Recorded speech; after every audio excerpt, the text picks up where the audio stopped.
Divya Dutta film industry की दमदार performer है। जब अच्छी एक्ट्रेसेस या उम्दा एक्टिंग की बात आती है तो दिव्या दत्ता का नाम आता है और उन्हें एक्टिंग के फील्ड में इतना एक्सपीरियंस हो गया है कि बस सीन समझा दो, कैमरा ऑन कर दो, डायरेक्टर के बिना इंस्ट्रक्शन के भी दिव्या अपना काम कर लेती है।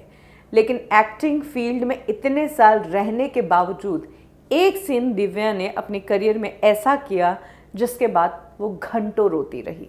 ऐसा क्या सीन था और उस सीन में क्या बात दिव्या को टच कर गई कि वो इमोशनल हो गई, चलिए जानते हैं। दिव्या दत्ता की उम्र 43 है और लंबे समय से वो इंडस्ट्री में एक्टिव है। हाँ, अब वो साइड रोल्स करती है, कैरेक्टर रोल्स करती हैं, लेकिन साइड में होते हुए भी जब कैमरा उन पर होता है तो सेंटर ऑफ अट्रैक्शन वही होती है। कुछ इस तरह का ऑरा वो अपनी एक्टिंग से क्रिएट करती है।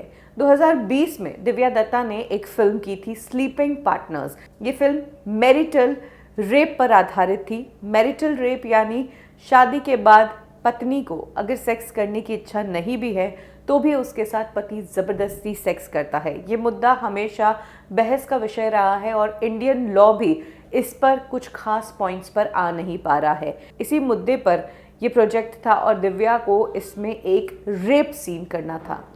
इस रेप सीन को करने के दौरान दिव्या अपने किरदार में थी और जो उन्होंने महसूस किया इस दौरान, उसके बाद दिव्या इतनी टच हो गई कि जिन औरतों के साथ वाकई में ऐसा होता होगा वो कैसे अपनी ज़िंदगी जीती होगी और कैसे सिचुएशन को फेस करती होगी, ये सोचते हुए दिव्या इमोशनल हो गई। और ये सीन्स ना सिर्फ उनके लिए टफ थे बल्कि उसके बाद वो घंटों रोया करती थी।